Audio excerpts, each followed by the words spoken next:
Good morning. I'm Father Ryan Humphries. This is the CU Catecast. Welcome back. We're very, very happy to have you with us. So I'm talking today about to Compostela.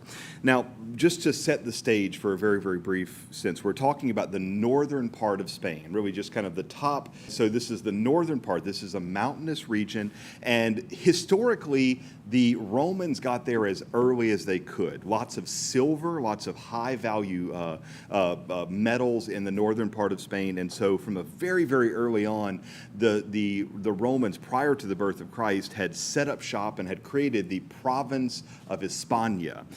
By the time that Jesus shows up on the scene, the province of Hispania is actually in size and rises again. The apostles know that somebody has got to go that way because it's a huge epicenter of culture for the same house as Jesus. He's very, very trusted by Jesus.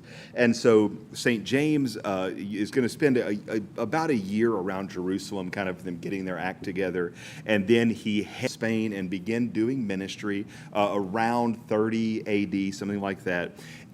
When it becomes clear that the Blessed Virgin Mary is a apostles came back. We don't know how they got the information, but we know that they all got the information. They all came back to Jerusalem.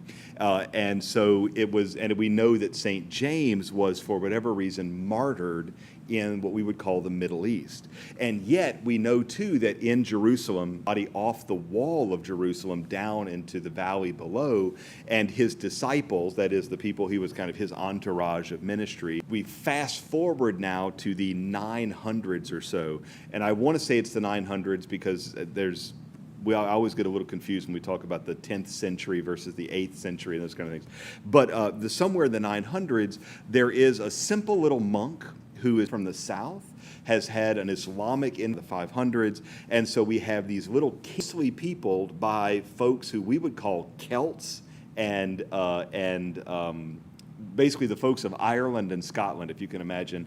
They basically set up shop. They kind of wanted to go further, but everything else was taken, so they took the northern and western parts of Spain. So we have the Galicia, and then you have what's called the Basque country, and then you have, which is where modern-day, say, Pamplona and San Sebastian are, and they players of the game. So we're in the 900s. We've got the Muslims at the bottom. We've got these kingdoms across the top, and we have a monk who is praying, and the Lord gives him a vision field, and if you follow the star, I will show you the field I'm talking about, and if you dig it up, you'll find the body of St. James. And so this monk, goes, sounds like a party. So he gets up and he goes to this field, this Compostela, this field under. There are messages, there are things kind of etched in stone indicating what's going on, and sure enough, it is the body of St. James along with all his retinue. With later, as archaeology becomes a thing, it's maybe 8 or 9 separate times now it's been validated that this is the this happens as the Reconquista really ramping up, and so it becomes a cause of pilgrimage for a bunch of different reasons. One, because everybody's really excited because this is one apostle, right? All the other apostles are either lost or they're in Rome and Jerusalem, which is why Jerusalem was the most popular, then Rome, then Santiago de Compostela of the ancient. Everybody wanted to go to Santiago de Compostela.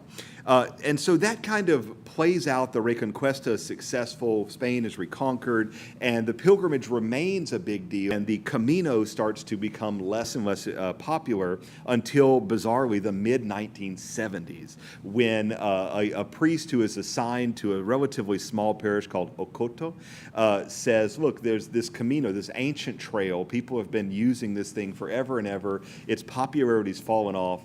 Arrows, centuries. It was incredibly important for the Reconquista in the 11th century, and then its popularity began to wane, and in, bizarrely, the 20th century, now Pope Benedict and those are significant part.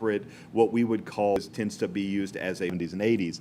The premise of the whole a plenary indulgence at the Pilgrim's Mass. Remember, Father, but anyway, you go to the church, you feel in the ancient world as well. Pilgrimage journey. I'm sure the 18-year-olds with their perfect. And in the modern world, since the place is littered, I'll expensively experience component is and scallop shell, and you say, I need to turn here, or you see a cross next to pig, or kind of cobblestone four-wheeler path and everything else. Some of it is very, very well finished. Some of it's really, really not.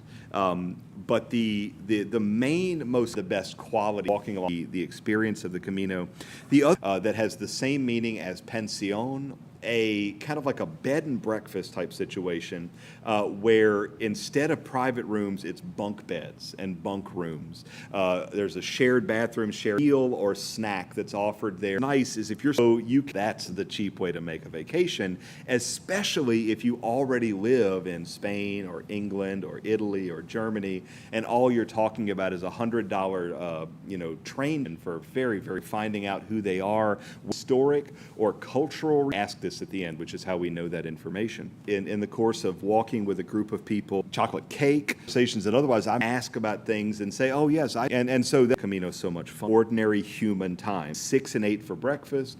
We eat somewhere around noon for lunch, and depending on our age and preferences, seen for supper. Meager, it's small, and it's usually 3 to 4 to 5. A beer, it's crazy. It's what about topping for your supper on both. You think about, and then the remarkable manchego, usually served along a sandwich, goes for the experience.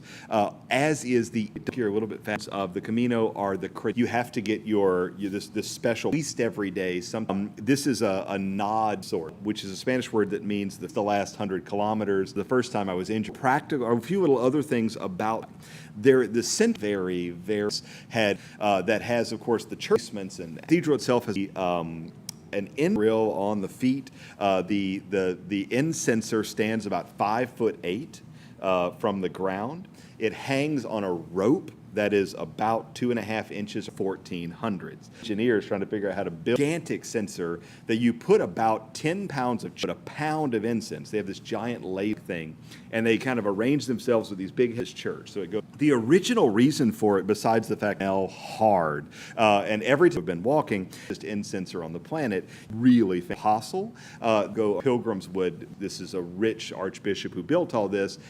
Plated, it's spectacularly beautiful. Finishing this talk is that jet, what is called and of that place, and so the scallop shell is carved out of every is perched very seriously, but now it's just something that's its relative version of the same, causing some eyes from Master Mattei, his grandparents in church. It's weird. Is there the Holy Year doesn't work in Santiago if and only if the Feast of St. Holy, an old tradition of Compostela, don't Sunday. It works. I mentioned along, and I was wearing a hat. See, the things you can quiche sort of thing, but I said no, give me the chocolate coffee, and I'm kind of flying under, and it was just from some issues with never be a moment for the American. They must have been a real deal, and we're walking off down the wrong way. Interest of 40 days until you make stay in hotels the whole way. Not interested necessarily in walk. You took a bus from Santiago to Burgos, Leon. And that's worth seeing to get a sense of the experience of going. And so that to the history